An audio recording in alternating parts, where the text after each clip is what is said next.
ചടുലമായ സംഭാഷണ ശൈലിയിലൂടെ TV പ്രേക്ഷകരെ ഒന്നടങ്കം അവരുടെ മനസ്സിലേക്ക് ചേക്കേറിയ പ്രശസ്ത ജേർണലിസ്റ്റ് ശ്രീ രാജീവ് മെഹ്രോത്രയാണ് സുപ്രഭാതത്തിൻ്റെ ഇന്നത്തെ അതിഥി. അദ്ദേഹത്തോടൊപ്പം വളരെയധികം പ്രശസ്തനായ ശ്രീ VK മാധവൻകുട്ടിയും നമ്മുടെ അതിഥിയായിട്ട് എത്തിയിട്ടുണ്ട്. ശ്രീ രാജീവ് മെഹ്രോത്രയെ TV പ്രേക്ഷകർക്ക് നല്ല സുപരിചിതനാണ്. അദ്ദേഹം ഒരുപാട് ഡോക്യുമെൻ്ററീസും സംവിധാനം ചെയ്തിട്ടുണ്ട്. Sir, welcome to the show. ഞാൻ അദ്ദേഹത്തിനെ അകമ്പടി ശ്രമിക്കാറില്ല, അനുഗമിക്കുക മാത്രമേ ചെയ്യുള്ളൂ. Sir, it's our privilege to have you with us, sir. Well, I am honored and delighted, and I hope you've been saying nice things about me in the introduction. When you are presenting that program, you are putting some energy, a special energy. What kind of energy, sir? My goodness. I'm always, I think it's the energy of being nervous, of being hesitant. No, we have very doubtful. No, you know, when I do the programs, I try not to do any preparation because I feel it's important to respond to the moment and to try and be a good listener rather than to be a good person asking good questions or clever questions. So I try and create the space for whoever I'm interviewing to articulate his ideas and his impressions, and I feel I'm really not important, which is why I wonder what I'm doing here. That means you take less time than the person. Well, we try and do that. We try and do that because it really is an opportunity for the guest to reveal himself and in a manner that he is most comfortable. And I feel that if you make a guest really comfortable, then whether for the good or for the bad, in that sense, I mean, you know, he will reveal himself. So we don't have to corner him, we don't have to provoke him. If he's natural, then his defenses will not be up, and if he's not a very nice person, that will come through. Shall I say, unlike many other interviews? Well, I think that, you know, it depends on, you know, who the guest is and what the point of the interview is. So sometimes, you know, if someone is a public figure and he's accountable, you know, if there's been a railway accident and you want to interview the railway minister and, you know, find out what really happened, then perhaps my style of interviewing may not work very well. And you need to be more aggressive. The actual thing I will tell you that when you are interviewing a celebrity, we are feeling that you are the celebrity, not that person. My goodness. But Then I have failed. That's kind of attraction is there. You know? Then I have failed. a couple of years ago, he had interviewed for Asianet His Holiness Dalai Lama. But see, that what he said now proves, because Holiness could say a lot of things to our viewers. That is the state of his interview. We had about that. Sir, could you tell us something about the documentaries you have made? Well, I think that, you know, for your viewers, the most interesting one would be one that I made on my, you know, the Dalai Lama is my guru in terms of my own spiritual, shall I say, aspirations. I haven't got there yet.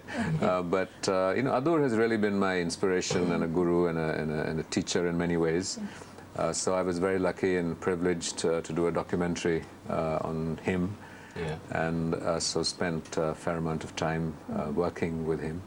And it was really a learning experience for me, and I feel that much of my work is an opportunity for me to learn. So, you know, if you interview someone, you learn from that person. If you do a film on something, you learn. And I think that Adur is one of the great filmmakers of our time, and it was an opportunity to learn about him and his craft of filmmaking. Definitely. And I'm really here to, you know, to celebrate with him the wedding of his daughter, which is what brings me to Kerala this time. You have visited so many times in Kerala. What the special attraction of Kerala you feel? Well, you know, the greatest attraction of Kerala really is that my wife is a Malayali. So that is my real soft spot for Kerala. Definitely. I was keeping it for the last question, so now they have taken over. He doesn't know about that, you know. It's information for us. And so, you know, quite apart from, you know, sort of loving my wife, I've sort of, you know, find a great love for the people of Kerala. And, you know, contrary to their, you know, reputation in some quarters, I find people here very easy to work with. I find them very open, very affectionate, very accessible. And I find it very restful to be here. the climate enables, sort of encourages you to relax. All of your muscles sort of unwind, and I just enjoy being here. But sir, nowadays Kerala's total culture, climate has all changed. What's your opinion about that? Well, I'm talking about the political scenario also. Well, I'm really indifferent when I come here as a visitor to the political scenario.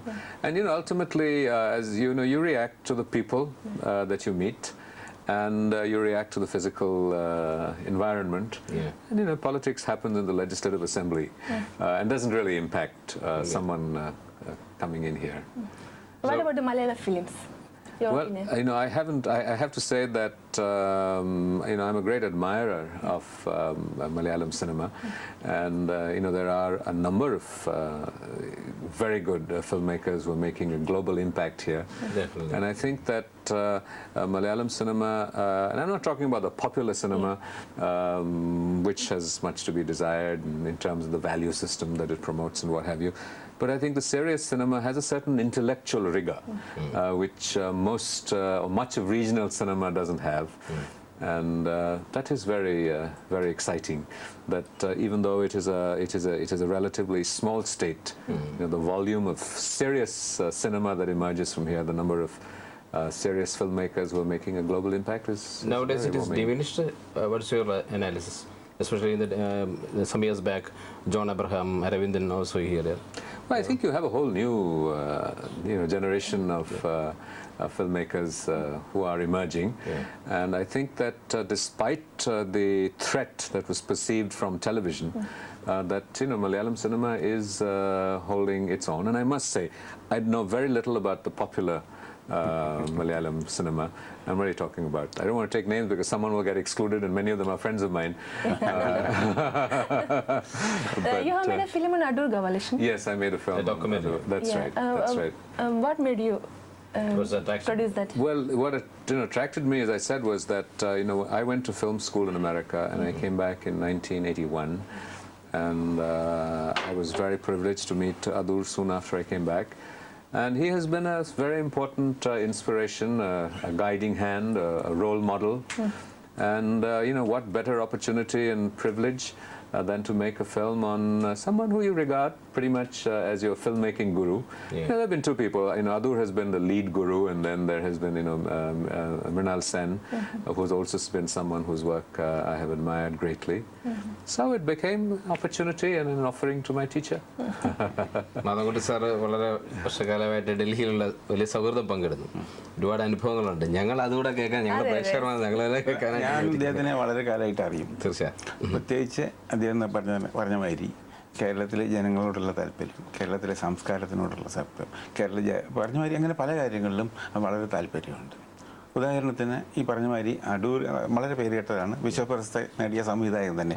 അദ്ദേഹത്തിനെ ഒരു ചലച്ചിത്രത്തിലൂടെ പരിചയപ്പെടുത്താനും അത് എന്നും സൂക്ഷിക്കാൻ വയ്ക്കാത്ത ഒരു documentary ആയിട്ട് വയ്ക്കാനും സാധിച്ചിട്ടുണ്ട്. അതുകൂടാതെ കേരളത്തിൻ്റെ മറ്റൊരു മഹാനായ പുത്രൻ സ്വാമി രംഗനാഥാനന്ദെ, അദ്ദേഹത്തെ ഡീറ്റെയിൽ ആയിട്ട് ടെലിവിഷന് വേണ്ടിയിട്ട് ഇൻ്റർവ്യൂ ചെയ്ത് കാണിച്ചിട്ടുണ്ട്. അത് എന്നെ സംബന്ധിച്ചിടത്തോളം വലിയൊരു സംഭാവനയാണ്, വലിയൊരു റെക്കോർഡുമാണ്. അത് വളരെ അധികാരം ചെയ്തിട്ടില്ല. അദ്ദേഹം ഒരിക്കലും ഞാൻ മലയാളിയാണെന്ന് പറഞ്ഞ് നടന്നിട്ടില്ല. അദ്ദേഹം അതിൽ നിന്നൊക്കെ വരുന്ന ഒരു പേഴ്സണാലിറ്റിയാണ്. അദ്ദേഹത്തിനെ നമുക്ക് പരിചയപ്പെടുത്തുന്നത് കുറച്ച് വർഷങ്ങൾക്ക് മുമ്പ് അദ്ദേഹത്തിൻ്റെ സ്വാധീനം ഇല്ലെങ്കിൽ സഹായം ഉപയോഗിച്ചിട്ട് ഹിസ് ഹോളിനെസ്സിനെ കേരളത്തിലേക്ക് കൊണ്ടുവന്നു. എന്നോടും കൂടി വരാൻ പറഞ്ഞു. അതും ഞാനൊരു വലിയൊരു ഭാഗ്യമായിട്ട് തരുന്നു. അദ്ദേഹം ഇവിടെ വന്ന് 3 പരിപാടികൾ. അന്നും കേരളത്തിൽ ചെറിയ പ്രോബ്ലം ഉണ്ടായി. പത്മനാഭസ്വാമി ക്ഷേത്രത്തിൽ പോകാൻ വയ്യ എന്നാണ്. പക്ഷേ അദ്ദേഹം ഒരു ഹിന്ദു ക്ഷേത്രത്തിലും ഒരു മുസ്ലിം പള്ളിയിലും ഒരു ക്രിസ്ത്യൻ പള്ളിയിലും പോയി. അതൊക്കെ വളരെയധികം ഇമ്പാക്റ്റ് ഉണ്ടാക്കി. അതിനൊക്കെ സഹായിച്ചതും കൂടി എനിക്കൊരു വലിയൊരു അനുഗ്രഹവും സഹായം തോന്നുന്നു. ഇതാണ് ഈ ഫ്രണ്ട്ഷിപ്പിൻ്റെ അടിസ്ഥാനം. പിന്നെ കോൺട്രിബ്യൂട്ട് സംഭാവന ചെയ്യുന്ന പല നല്ല കാര്യങ്ങൾ. അപ്പോൾ അങ്ങനെയുള്ള ഫ്രണ്ട്ഷിപ്പ് എന്നും നിലനിൽക്കും. അത് മാത്രമല്ല, നിലനിർത്തണം, അത് ശക്തിപ്പെടുത്തണം, അത് കൂടുതൽ നമ്മുടെ ആവശ്യത്തിന് വേണ്ടി ഉപയോഗിക്കണം. എക്സ്പ്ലോയിറ്റ് ചെയ്യുന്നതല്ല ഞാൻ പറയുന്നത്. നമ്മുടെ നാട്ടിനെ കേരളത്തിന് വേണ്ടി ഉപയോഗിക്കപ്പെടുന്ന അഭിപ്രായക്കാരനാണ്. ആ സൗഹൃദം നിലനിൽക്കണം. How did you find Dalai Lama as a person? Oh my goodness, that's a very, very easy and a difficult question. And I must say that I'm biased because the Dalai Lama is my teacher, and I'm very privileged and blessed to have that relationship with him and to be working with him. I think that the Dalai Lama has really emerged in recent years, in particular, as a statesman for our troubled times, and so there are so many facets of his personality. But I think that what is most attractive and endearing is the manner in which he combines a deep spiritual wisdom with a complete absence of ego and a very sort of childlike innocence, a very childlike openness. And I think that he is one of the few, in fact the only, truly great master I have experienced and met and been privileged to meet, who despite his enormous wisdom, if you ask him a question, he will frequently start with saying, well, I don't know. And I think the courage to admit that there are maybe some things that he doesn't know. And usually the answer that follows, saying, I don't know, is very profound and insightful. But I think it's that fundamental humility. Of course, he is recognized by many of his followers as a reincarnation of the Buddha aspect of compassion, Avalokiteshvara, and he is a deeply compassionate being. He has also sort of frequently debunked what people ascribe to him. I mean, he doesn't claim to be a man of miracles. He doesn't claim to have any supernatural powers, though other people think he has. And for me, he really represents the highest aspirations that a human being can ascribe to, because after all, he is in the lineage of the Buddha, and we believe that the Buddha was like a human being like any of us, who went through anguish and pain and suffering and found a solution. So I think the Dalai Lama represents that possibility, that it is possible for us to overcome suffering and find happiness. ഞാൻ ഡൽഹിയിലെ his holiness വരുമ്പോൾ address ചെയ്യുന്ന എല്ലാ മീറ്റിങ്ങിലും പറയാം, ഞാൻ അവിടെ ഉള്ളപ്പോൾ ഒരു മീറ്റിങ്ങിലും തിക്കും തിരക്കും മുന്തി തള്ളുണ്ടാവാതിരുന്നിട്ടില്ല. അത്ര അധികം ഒരിക്കലും അദ്ദേഹത്തിനെ സംസാരിക്കാനോ അദ്ദേഹത്തിൻ്റെ പ്രസംഗം കേൾക്കാനോ ഇടയായ ആരൊക്കെ എന്നെ സംബന്ധിച്ചുള്ളത് കൺവേർട്ട് ചെയ്യുന്ന തന്നെ എനിക്ക് തോന്നുന്നത്. അത്രത്തോളം ഒരു വശീകരണ ശക്തി അദ്ദേഹത്തിനുണ്ട്. ഞാൻ അദ്ദേഹം വരുമ്പോൾ ഓപ്പർച്യൂണിറ്റി കിട്ടുമ്പോൾ കാണാറുണ്ട്. അദ്ദേഹം എല്ലാവരെയും ഒരുമാതിരിയാണ് ട്രീറ്റ് ചെയ്യുക. കാണാൻ വന്നവരെയൊക്കെ ആ സൗഹൃദം ഇല്ലെങ്കിൽ ആ ലാളിത്യം നമ്മളെല്ലാവരും വളരെയധികം ഇമ്പ്രസ് ചെയ്യും. പക്ഷേ ഒരു വിമർശനങ്ങളൊരു ഭാഗത്തുണ്ട്. ഇപ്പം എന്നെ എങ്ങനെ നേരിടുന്നു സാർ? അതിൻ്റെ ഒരു പത്രപ്രവർത്തനം എന്നല്ലേ സാർ ഇത് വീക്ഷണത്തിലൂടെ കാണുന്നു? ആ വിമർശനവും കൂടി അദ്ദേഹത്തിനെ കണ്ട് മാറും. അത്രേ എനിക്ക് പറയാൻ സാധിക്കുള്ളൂ. മറ്റേതൊക്കെ രാഷ്ട്രീയ തലത്തിൽ പല അഭിപ്രായങ്ങളുണ്ടാവും. അതിലേക്ക് നമ്മളിപ്പോൾ കടന്നു ചെല്ലേണ്ട തിബത്തിൻ്റെ കാര്യം ചൈനയുടെ കാര്യം ഒന്നും ആവശ്യമില്ല. ഇവിടെ അദ്ദേഹം ഒരു പേഴ്സണാലിറ്റി, ആ മഹാനായൊരു വ്യക്തി എന്നുള്ള നിലയ്ക്ക് അദ്ദേഹത്തിന് ആര് കണ്ടാലും ശരി, അദ്ദേഹത്തിൻ്റെ പരമശത്രുക്കൾ കണ്ടാലും കൂടി ശരി, അദ്ദേഹത്തിനോടുള്ള അഭിപ്രായം മാറ്റും. ഇതാണ് എനിക്ക് തോന്നിയിട്ടുള്ള കാര്യം. എൻ്റെ സ്വന്തമായ അഭിപ്രായമാണ്. വിമർശകർ അദ്ദേഹത്തെ കണ്ടു കഴിഞ്ഞാൽ വിമർശനം തന്നെ മാറും. അതെനിക്ക് തോന്നിയിട്ടില്ല. കാരണം അത്രത്തോളം ഒരു വശീകരണ ശക്തി അദ്ദേഹത്തിനുണ്ട്. അത്ര ഒരു പേഴ്സണാലിറ്റിയാണ്. അല്ല, അതുപോലുള്ള പേഴ്സണാലിറ്റി എല്ലാ കാലങ്ങളിലും അങ്ങനെയുള്ള കാര്യങ്ങൾ മാറിയിട്ടുണ്ട്. വിമർശകരല്ലേ, അല്ലെങ്കിൽ കുറച്ച് കാലം കടന്നാണെങ്കിലും അത് സംഭവിച്ചിട്ടുണ്ട്. പക്ഷേ അത് പരമാതിരിയാണ്. അപ്പോൾ ശങ്കർ ഗ്രൂപ്പിൻ്റെ ശതാബ്ദി നടക്കുന്ന കാലത്ത് പല വിമർശകന്മാരും മാറിയിട്ടുണ്ട്. അതെനിക്ക് നമുക്ക് കേൾക്കണ്ട. If he mentioned that Madhavan Kutty was responsible and we worked together in inviting His Holiness to Kerala, and he loved being here, and he visited the work of Sugata Kumariji and Mr. Vishwanathan at Mitraniketan, and he spent 4 or 5 days here, and he was very touched and very moved. And we were able to organize here a wonderful a series of visits, which I think were really revealing of the Dalai Lama's truly secular credentials. And that were that we went to the Ganesha temple in the center of town, and he performed the rituals there, and the priest gave him a locket with a Ganesh yantra, and then from there he went to a church, And, you know, he sang Onward Christian Soldiers, he sang the hymns, and they gave him a cross, and he had a cross around it. And then Mr. Madhukutti had arranged for him to go to a mosque, and he went and he tied a handkerchief around his head, and he asked the imam to show him how to perform the namaz. And I think that that was a very powerful symbolic act from somebody who represents the highest aspirations of the Buddhist faith. And if enough of our spiritual leaders from the different traditions would make this gesture, I think it would be a very, very significant contribution to interreligious dialogue. And I think that, you know, the Dalai Lama has always maintained that we should move away from the cliche of unity and diversity. That while at one level there is unity in diversity, it is also true that at the sociological level, religions are different. And we must recognize and accept and applaud diversity. The main thing is that we are also inspired by your talk, you know. My goodness. You embarrass me time and again. His Holiness-നെ അദ്ദേഹത്തിൻ്റെ സഹായത്തോടു കൂടി ഡൽഹിയിലെ അയ്യപ്പ ക്ഷേത്രം സഹിക്കാൻ പറ്റും.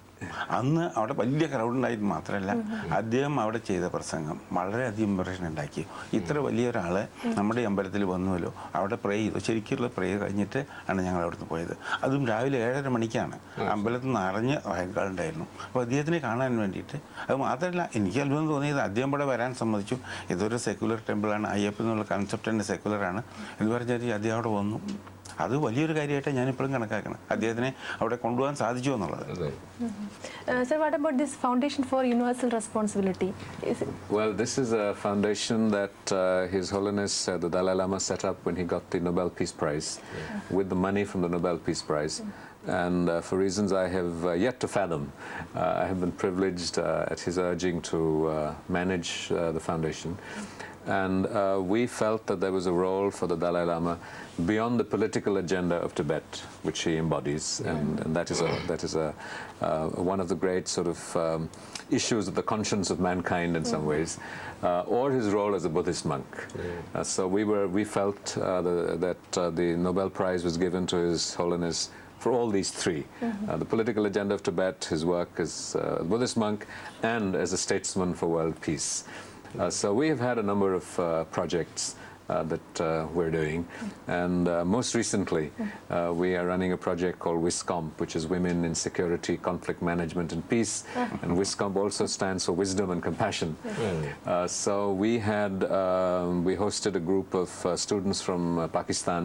We had 20 students come from Pakistan, 20 from India, and we felt that it was important, if we were truly trying to cultivate peace, that this should go beyond just Indian and Pakistanis getting together and saying, oh, how wonderful we are, we have a shared history, and you know, all that is important.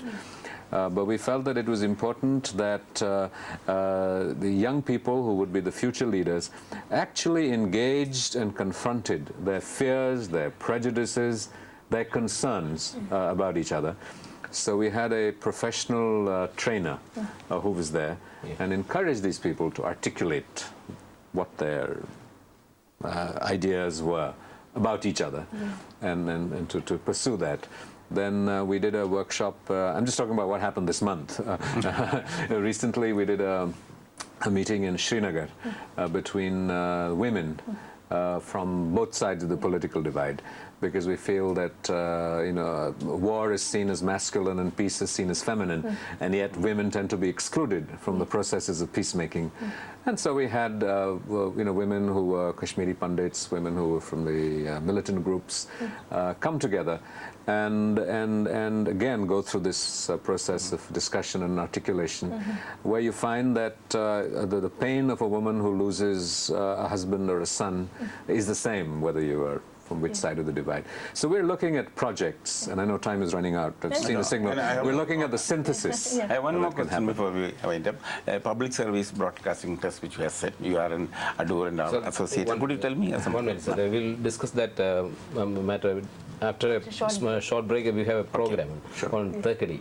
Okay. Beautiful. Well, I have to say that I have been to Thekadi and to Periyar. And after that, we'll we'll continue the talk. Sure. This question also. I know, but I'm saying if time permits. അതെ, തേക്കടിയെ കുറിച്ചൊരു ഹ്രസ്വചിത്രം നോക്കിയതിനു ശേഷം നമുക്ക് സംസാരത്തിലേക്ക് മടങ്ങി വരാം.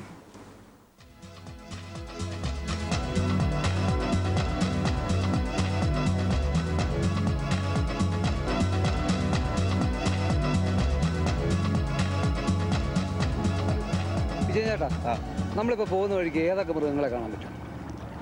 ആനയെ കാണാം, പന്നിയെ കാണാം. ആനയെ കാണോ? അത് എപ്പോൾ കാണാൻ പറ്റും?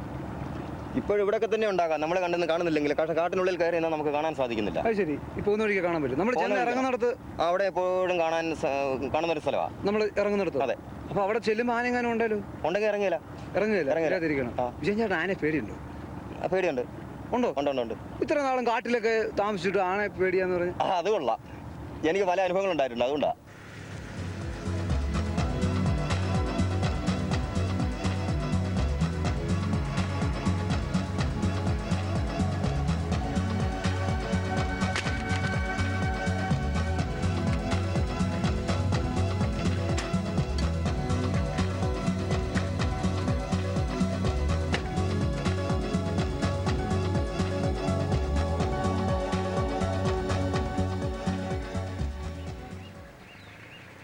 ഞങ്ങൾ പേടിച്ചതുപോലെ ബോട്ടിറങ്ങുന്നിടത്ത് ആനയൊന്നും കണ്ടില്ല. ഏതായാലും ഒരു കാര്യം മനസ്സിലായി, വിജയൻ ചേട്ടന് ആനയെ പേടിയാണെങ്കിലും ആന പിണ്ടത്തെ തീരെ പേടിയില്ല.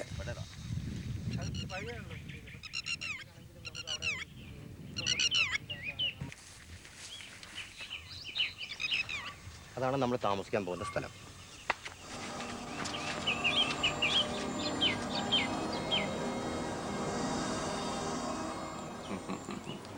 സുപ്രഭാതത്തിൻ്റെ ഇന്നത്തെ അതിഥി പ്രശസ്ത ജേർണലിസ്റ്റ് ശ്രീ രാജീവ് മെഹ്രോത്രയും ശ്രീ VK മാധവൻകുട്ടിയുമായുള്ള സംഭാഷണം തുടരുന്നു.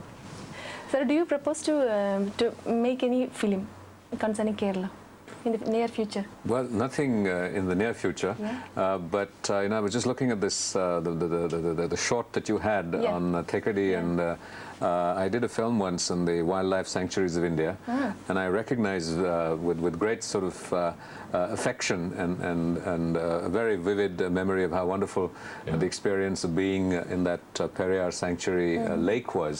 It's a documentary? It's a half-hour documentary. Screened in Doordarshan or well, this was for the Department of Tourism. So I think it's being screened more internationally than it was in India. And I think it went to some festivals because it was selected for the Indian Panorama. And that was an exquisite experience. And I didn't see the elephants. And we got some terrific material. when we went there, the elephants They fled.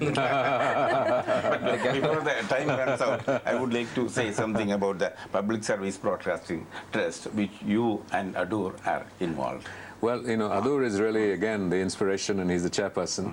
And, we felt as independent filmmakers frequently frustrated at all the obstacles and difficulties and problems that you come up being an independent filmmaker. So we said, instead of just complaining, can we try and do something about it? So we set up the Public Service Broadcasting Trust.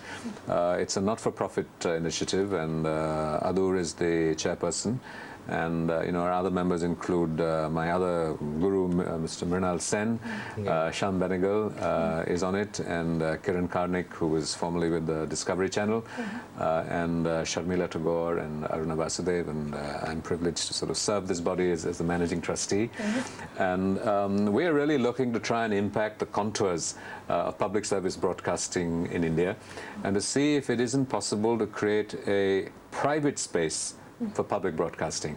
That we have always seen public broadcasting as being the responsibility somehow of government. And government is retreating from most social sectors. And we felt that instead of just waiting for government to do something, can we do something? So our objectives really are to try and demonstrate first that it is possible to produce quality public broadcasting materials in India to the best international standards. We want to try and create a system of best practices, which means that create processes and structures that are transparent. So we put our accounts on the internet, for example. We're dealing with public money. We feel it should be transparent. The process of evaluation of proposals needs to be transparent. And the other objective is to empower the filmmaker to give of his best in a relationship of trust. So we shouldn't be suspecting the filmmaker all the time. And if he needs money, if he needs an advance, he shouldn't have to find money or a bank guarantee to be able to do his legitimate due. And we feel that if you work with legitimate filmmakers, they will not run away with the money. It's because there has been a tendency in contracts, particularly given out by public agencies. There's subversion, there's corruption, and so it tends to breed itself.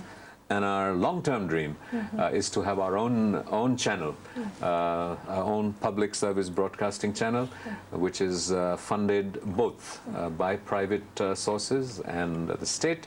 And our first initiative, which really we call the Public Service Broadcasting Initiative, is a partnership with Prasar Bharati, where Prasar Bharati puts in 50% of the production cost, and we raise from other sources, primarily from the Ford Foundation, both the remaining 50% and the administrative costs from our side.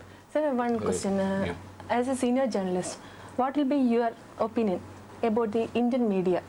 In the Firstly, coming 10 my years. God, I am an extremely junior, irrelevant journalist, and I don't really see myself in a role as a Indian You journalist. have got big future. experience with all the media. That's why we asked the question. My goodness, that places a huge responsibility. I'm none of these things, but I have to say that I dismay that I feel that the serious media lacks intellectual rigor. It tends to lack credibility because I'm extremely concerned with the, how do I put it, the globalization of culture, the globalization of media has begun to impact what happens in India. And in the sense that, when you have cross-holdings in media, which means that one organization controls the television, newspaper, an internet site, et cetera, et cetera, et cetera, the autonomy, the independence of the media has been seriously And fashion shows? threatened. Sorry? And fashion shows? Well, and fashion shows, the entire, the cross-holding of this, and which is why I feel that to have an independent, privately funded public broadcasting is extremely important. And I just give an example that, for example, in the United States, when they had the recent presidential election, and they were looking for a credible anchor for the presidential debates. They went to the public broadcaster. They didn't go to any of the major networks because the major networks inevitably have to be driven by advertising imperatives and will then have to begin to represent the interests of the major advertisers. Actually, you've raised a huge, vast question, and I feel wholly inadequate to respond to it substantially. And certainly less so in We'll have a separate program on that. if you will suffer me here again. Now, I want to also say, before we Yes. Rajeev കേരളത്തിൻ്റെ മഹാനായ ഒരു പുത്രൻ്റെ പൗത്രിയാണ് അദ്ദേഹം കല്യാണം കഴിച്ചിരിക്കുന്നത്. അദ്ദേഹം ഇതെനിക്ക് ആദ്യം പറയണമെന്നുണ്ടായിരുന്നില്ല, എങ്കിലും അത് പറയാതെ പോണത് തെറ്റുവാണെന്ന് വിചാരിച്ചിട്ടാണ്. അവർ ഒരു നല്ല ഇൻസ്റ്റിറ്റ്യൂഷൻ്റെ ഡൽഹിയിലെ വളരെ പ്രശസ്തമായി നടത്തുന്ന ഒരു കോളേജിൻ്റെ പ്രിൻസിപ്പാളാണ് മീനാക്ഷി ഗോവിന്ദ. ഞാനിത് പറയുന്നുണ്ട് അവർ ആരെങ്കിലും നാളെ അഡ്മിഷന് വേണ്ടി ബുദ്ധിമുട്ടിക്കരുത്. അതിന് വേണ്ടിയിട്ടല്ല പറയണത്, പക്ഷേ അത് നമ്മൾ ശ്രദ്ധിക്കപ്പെടാതെ പോകരുതെന്ന് വെച്ചാൽ സന്തോഷമുണ്ട്. ഒരുപാട് കാര്യം. എന്തായാലും ഈ പ്രഭാതത്തിൽ ഇത്രയും ധന്യമായിട്ടുള്ള ഒരു മുഹൂർത്തം പങ്കിടാൻ സാധിച്ചതിൽ സന്തോഷമുണ്ട്. Thank you very much, sir. Well, thank you very much for having me here. Thank you.